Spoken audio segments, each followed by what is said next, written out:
want to sequence microbia,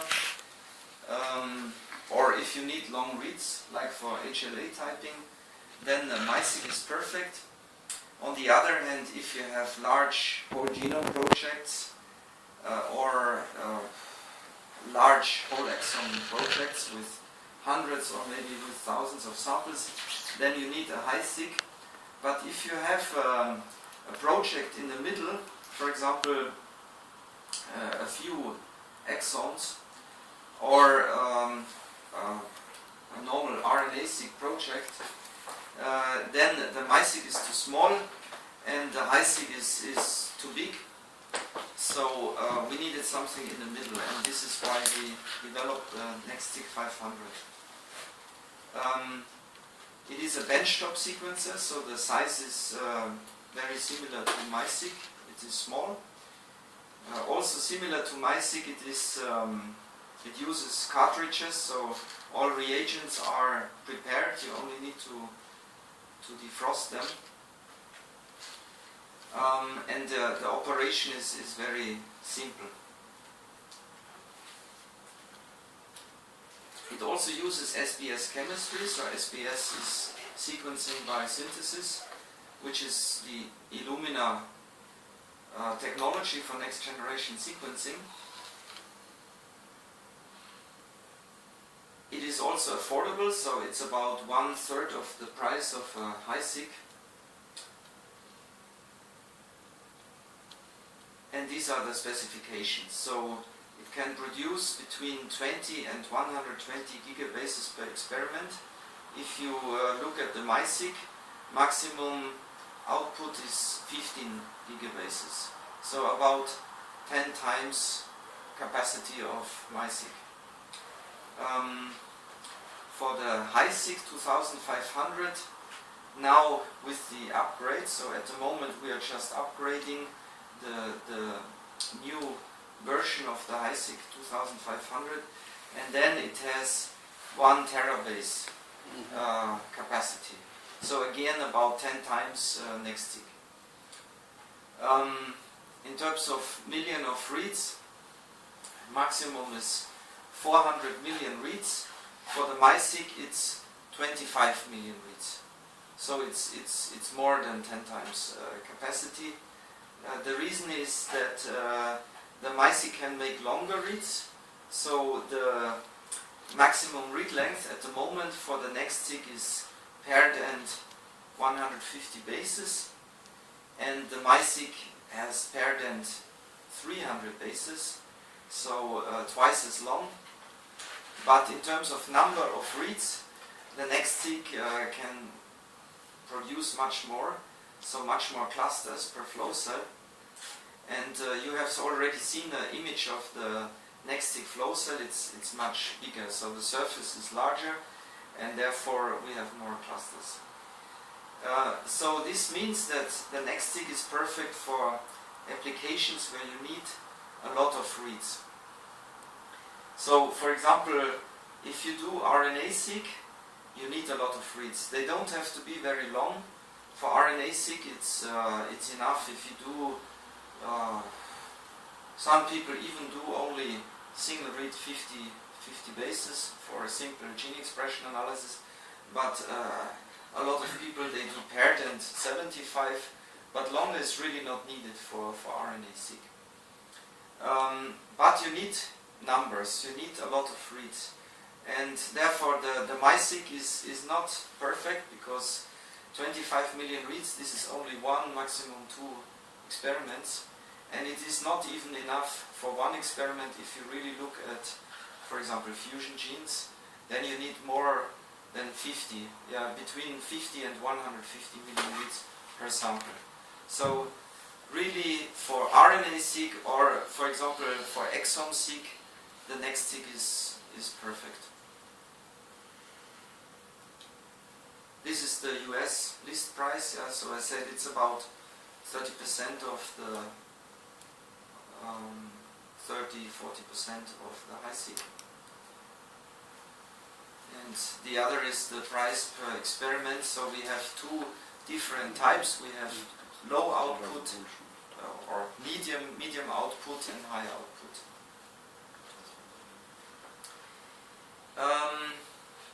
It is also very fast, so this is important for clinical experiments. If you need a quick result, since patients are waiting, and we achieve this. So in general, the more clusters you have to scan, the longer the analysis time. But here we changed the image detection. So instead of using 4 color channels, like for MySeq and HiSeq, we use only 2 colors. And with this trick, we could reduce the imaging time significantly. Because taking images, takes most of the total sequencing time.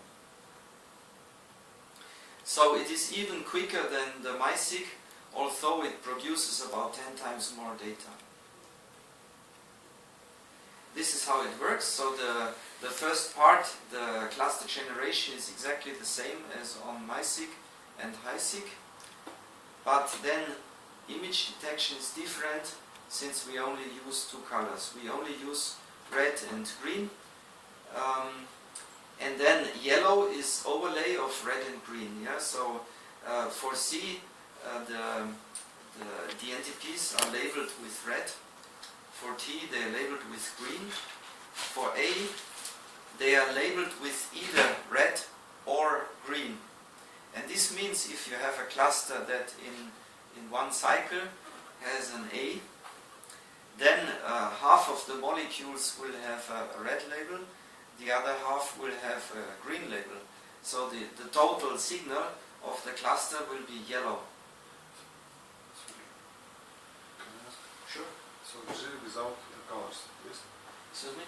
Yes, G is without colors. And how it is discriminated from the background, for example, for the first step? So in the first 5 cycles, we determine the cluster positions.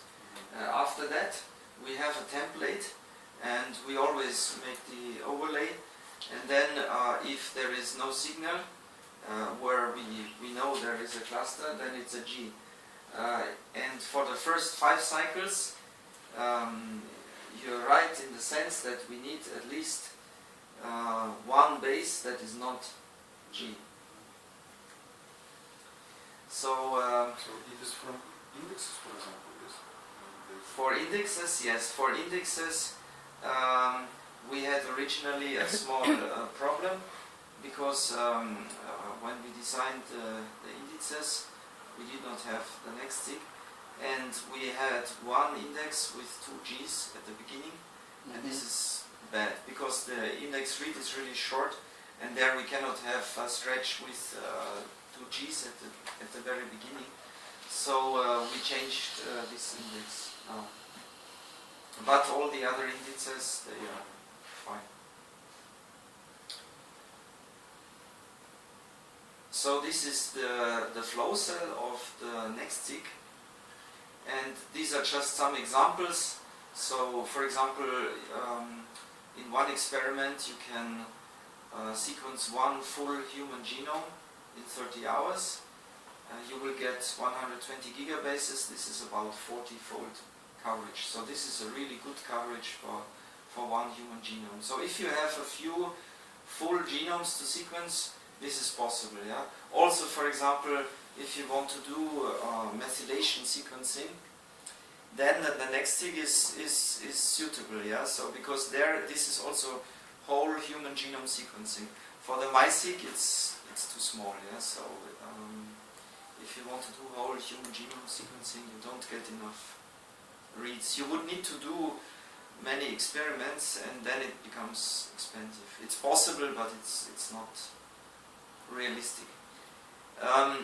Same for exome. For exome, you can pool several exomes, up to 12 exomes in one experiment on Nextseq in 18 hours. So this is also interesting. For example, if you are working in a pediatric clinic and you want to screen you have maybe newborns with some symptoms that cannot easily be identified. And then in the US now they do routinely already exome sequencing with these newborns, and then they can quickly check if they have some rare inherited disease.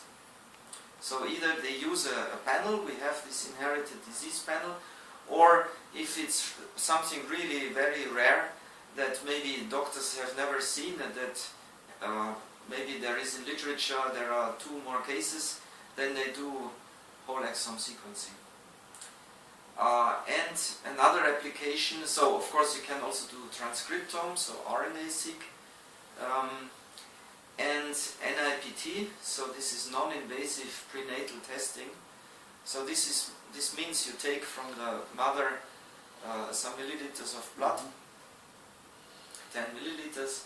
I was just on Monday on a conference about this in Munich, and then you do whole genome sequencing, and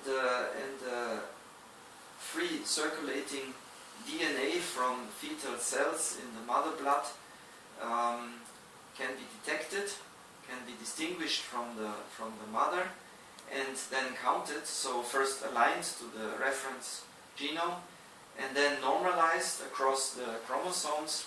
And then if you have, for example, increase on one chromosome, chromosome 21, you can easily detect trisomy 21 Down syndrome. So these are the 2 flow cells, and as Nikolai said yesterday, here you have a smaller surface on the mid-output flow cell, and this is the reason why you get less data, less clusters. Of course, this one is cheaper than the high-output flow cell.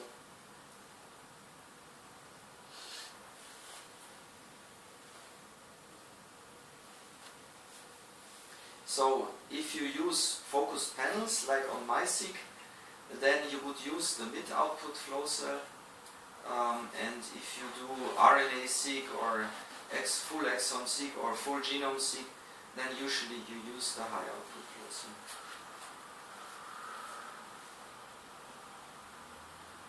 Oops, sorry.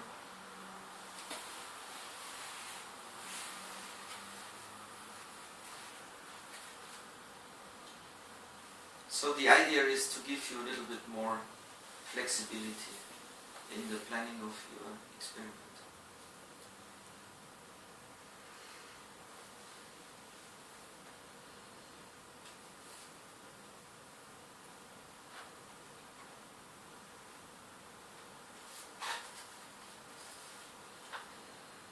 So to start the experiment is really quick.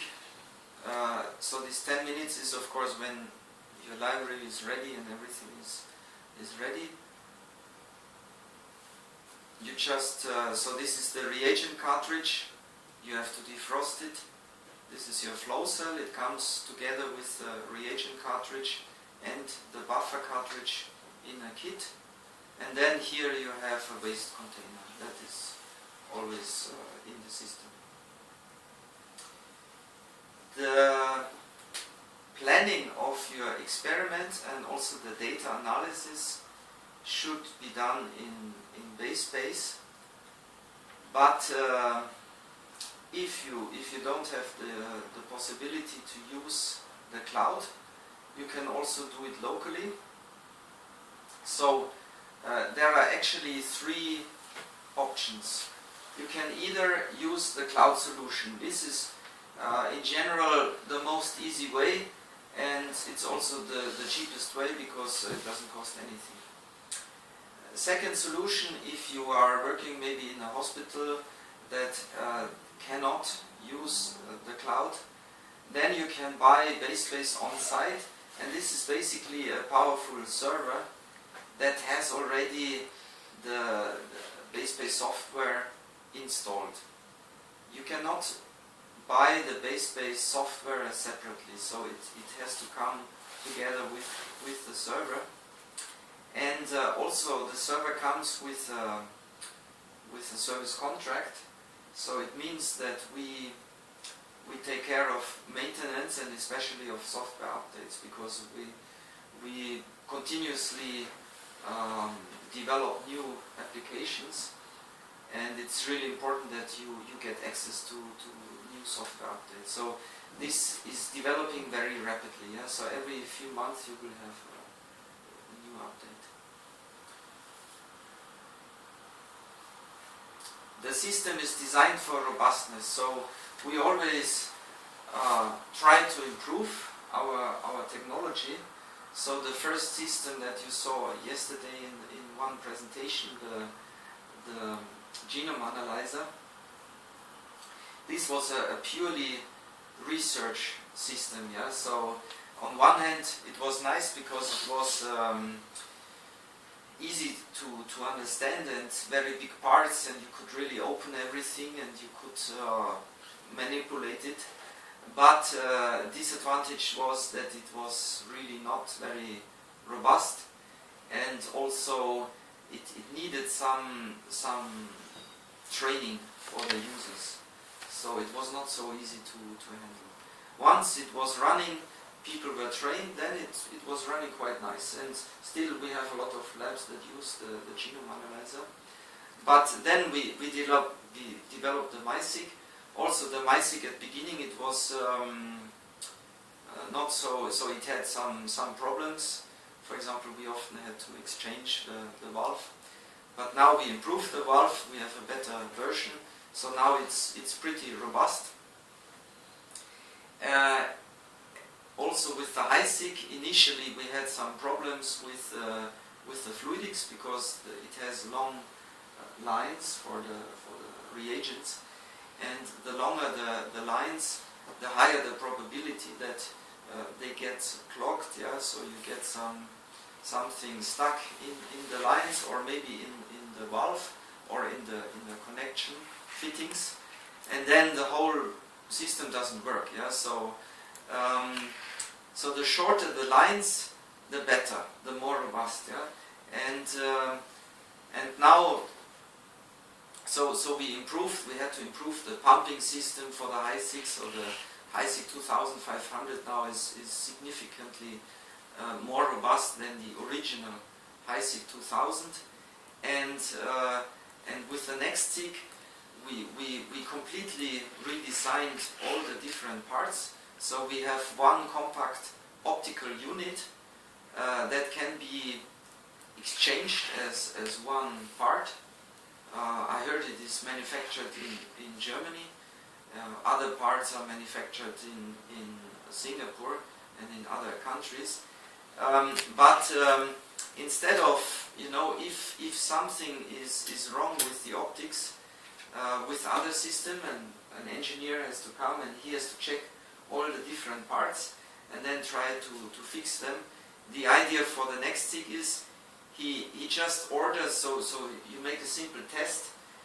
If you see that something is wrong with the optics, you immediately order the replacement part, and then the engineer has just to change the part, which is quick. And we have this for other parts as well. So this is the fluidic unit. It has two pumps, and we try to almost completely avoid tubing. Yeah, so we really minimize the lanes, and you can see here the zippers, they directly go into the cartridge from the top, and then it goes directly into the pump. Yeah, so into the valve and the pump. So we really minimize tubing, and this should increase the robustness. So less problems, less technical problems. Sorry, just come back here. So similar to the Nextseq, you have the reagent cartridge. What is also new is we have a position on the cartridge for the wash. So for the Nextseq you need to manually start the wash. For the Nextseq it will wash automatically immediately after the experiment. This is also good because if the experiment is finished and the system is standing for a longer time, then the reagents, they can form crystals and they can block the fluidics. So if you have a MySeq or a HiSeq, we recommend to do the wash as soon as possible after the experiment finished. Of course, if the experiment finishes on Saturday night, nobody wants to go to the lab and do a wash, and usually this is not a problem, yeah? So if you do it right on Monday morning, it's fine. But sometimes people forget, then it's standing for a week with reagents, and this is really not good. So it's better if it starts the wash automatically. This is just an image of the facility in San Diego where we test the machines before we sell them. So the performance, of course, was tested extensively, and it was also cross-validated with MySeq and HiSeq. So we sequenced the same samples on Nextseq, MySeq and HiSeq, and then compared the data.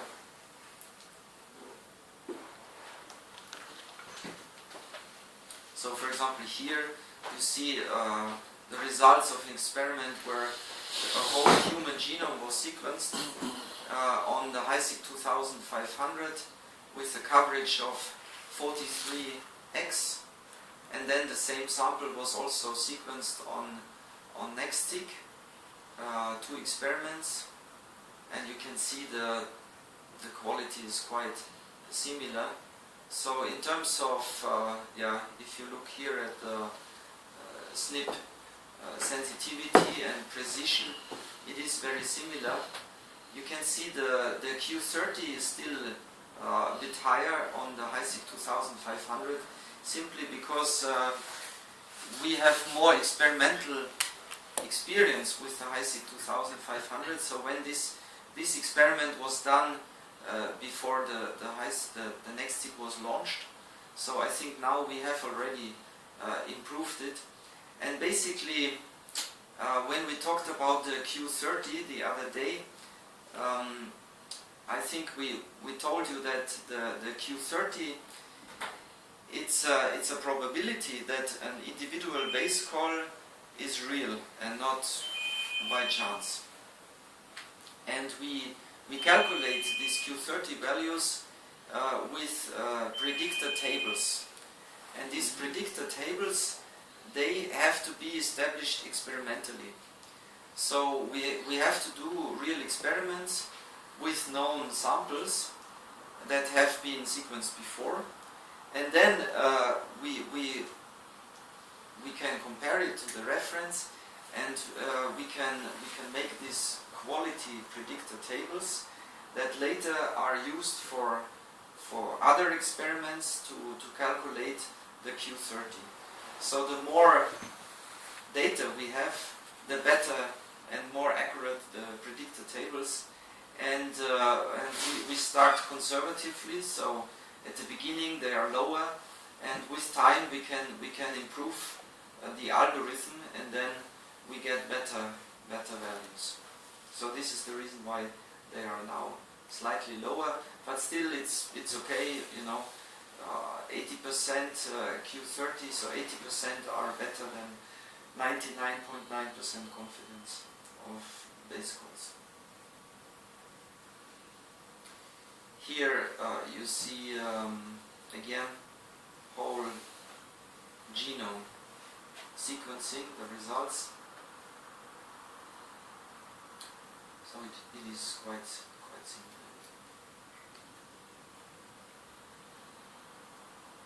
We also checked different regions, for example AT-rich or GC-rich regions, because, for example, GC-rich regions in general are more difficult to sequence, so also for capillary sequence they're more difficult. And but again, HiSeq and Nextseq, they are very similar, and if you compare them with other instruments like Ion Torrent, they are significantly better, and you can see this in many publications.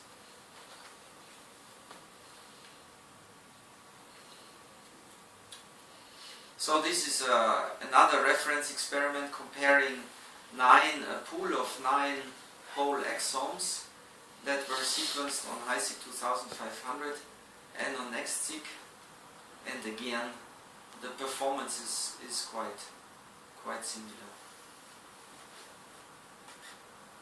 And you can also have access to this data. Yeah? So if you have a base account and you want to look at the data and maybe reanalyze them, recently I had a customer from Israel. He wanted to do this, and so we could make the data available for him.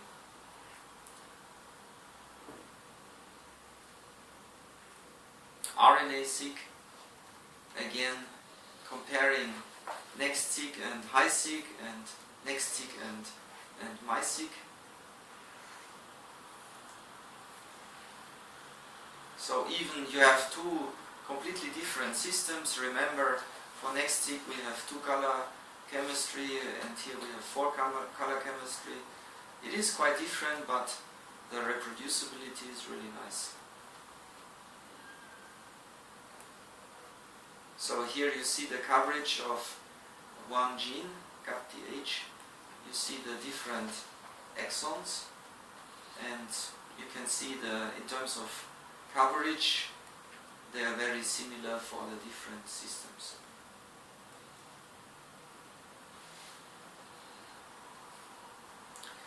So that's the idea of Nextseq. Yeah? So to fill the gap between MySeq and HiSeq.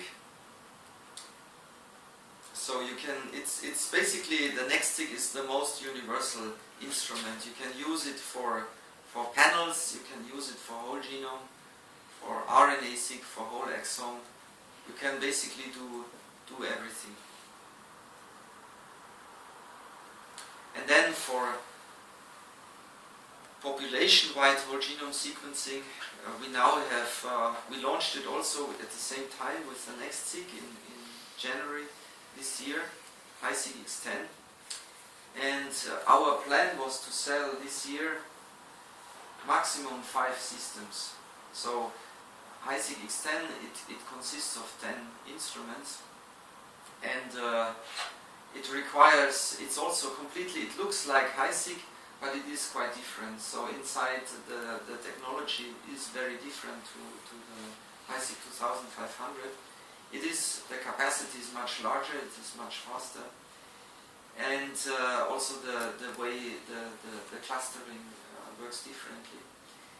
And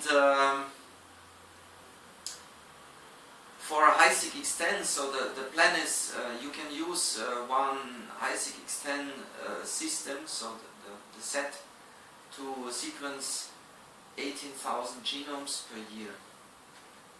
So this is really, you know, instead of, if you have this huge project, then the price per sample goes down.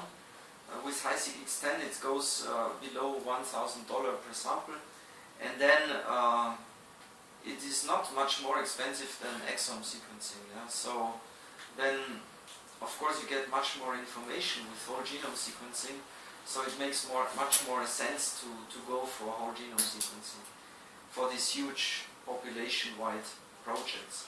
And as a company, we completely underestimated the demand. So we had already, after 2 weeks after the launch, we had already sold 8 systems, not 5 for the whole year, and I think now we have sold 20 systems. Yeah? 20? Yes. So it's really, so now we have to say, stop, we cannot produce more. Yeah? So now it's really at the limit. Also, of course, we want to make sure that the maintenance is, we have enough people to do the training and the maintenance. So yeah, it's a great opportunity for rich guys. So that was the Nextseq. Just some features, yeah. So the difference is with MySeq that the flow cell is shipped dry. It's another. It makes the shipping a little bit easier and robust.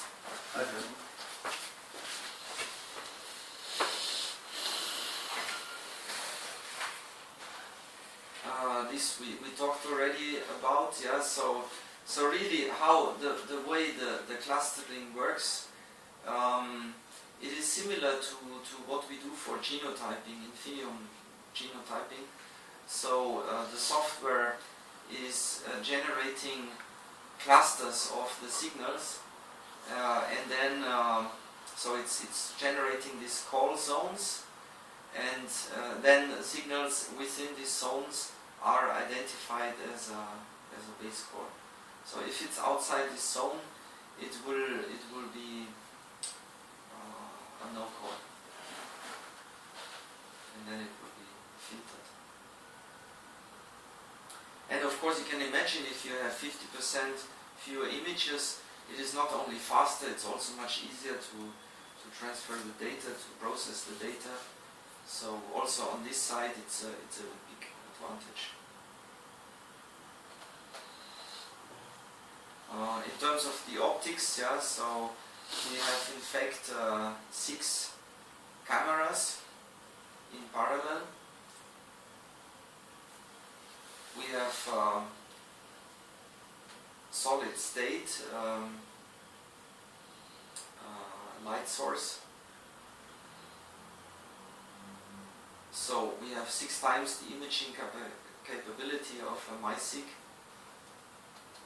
And yeah, I mentioned already about 30% of the cost of MySeq.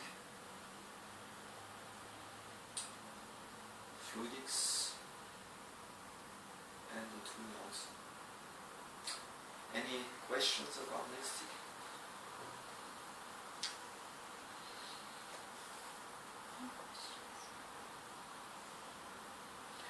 I think the most questions will appear when we buy it. Yes. So sounds very attractive, all you say. But are all the clinical applicated panels developed for? Yes, they are fully compatible. All the variety of sample preparation kits, clinical kits, everything is up. You can apply to this device. With one exception. I don't know if Nikolai showed you the MySeq DX, so the diagnostic MySeq. No, not yet. So he talked about it, but not very completely. Yeah. So the MySeq DX was really developed for diagnostic use. And it so this system has FDA approval and the CE mark for Europe. But currently we only have 3 kits for the MySeq DX. So we have 2 panels for cystic fibrosis. One is for carrier screening. So it is,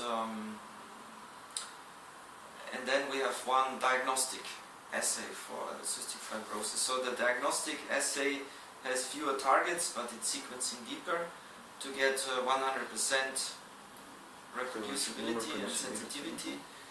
And then in addition, as a 3rd kit, we have a universal panel, so you can generate your own targets with that. It's like with Design Studio. It also has the CE mark, and it can be run on the MySeq DX. In principle, on the MySeq DX you can also run other kits, so research kits that are running on MySeq,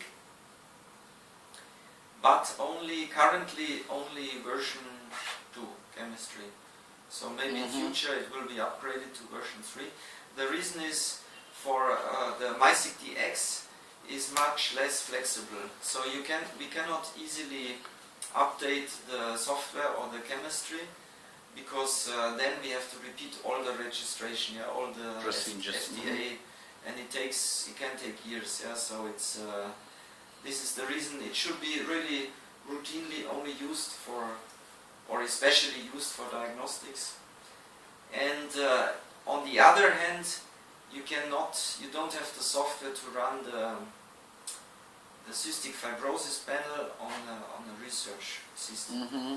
So this is the exception. Yeah. So you can on the Nextseq or on the research MySeq, you can run all samples and all panels apart from the cystic fibrosis panel. In how many healthcare institutions do you installed yet this DX? Good question. To be honest, I don't know. We have a number in Europe. We have a number, and recently we also installed one in Israel. But I don't know how many. And also in US, of course. But I don't. But some dozens of devices. Yes, it's far less than the regular MySeq. So regular MySeq we have thousands, and MySeq DX we have a few dozen. Yes. Because the application is much more limited so far. But we also launch now in this autumn. We launch forensic version of MySeq. So it will be called MySeq FGX. It is from the technology exactly the same as the normal MySeq, but the software is different. And the idea is, so we launch it together with a forensic panel that is already now tested. So if I understand right, it's just the same restricted MySeq for some commercial or practical purposes, nothing more. Nothing more. No, it's very good, because I'm afraid that HiSeq 2050 it's pretty big for us, because we are working mainly with some epidemiological issues, and we don't have plans to investigate some genome-wide studies in population scale. Yes, yes. And we also... But this device looks nice. Yes. So I'm really start to think about it. Yes. Okay. So it's also our interest. We don't want to sell people things they don't really need. Yeah. So you should only buy what you can use. Okay. Stop to advertising yourself. we believe you. We believe you. No, it's true. But because we had cases like this, that for example in the past people they bought HiSeq 2500 and they were only interested in the rapid mode. Because they needed quickly results, they needed to be flexible, they didn't have big projects, and okay, it's working, but it's not ideal, yeah. So now with Nextseq, it's better for them. Okay, I see.